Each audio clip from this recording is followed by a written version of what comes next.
Palakpakan natin ang mabuting balita ng ating Panginoon. Praise Yahweh! Hallelujah!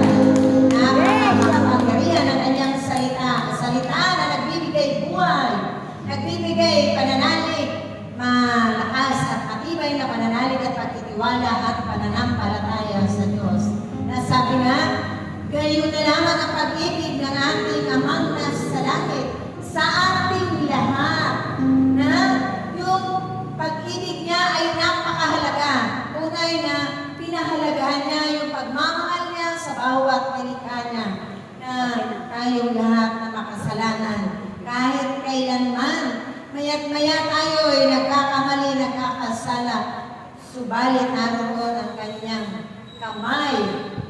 Kaya niya tayo laging patawarin. Nawa, ganun din po tayo.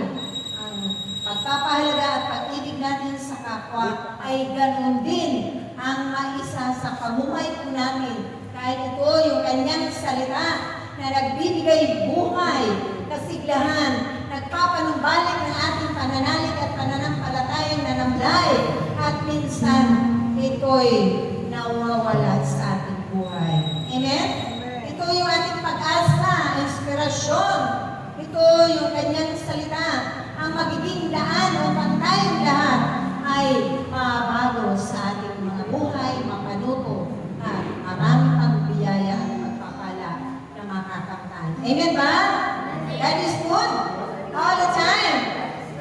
Nananalig ba tayo na may Diyos, buhay, na ating pinapapurihan, tinatawag lagi sa sandali ng ating mga buhay? Naroon ba siya sa kalagitnaan natin? Sabi nga po sa banal na kasulatan, isa man o dalawang nagkakatipon sa pangalan niya, narito siya sa ating kalagitnaan. Amen?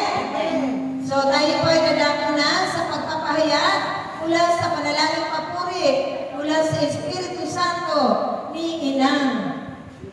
Amen? At sa interpretasyon mula sa Espiritu Santo ni Inang.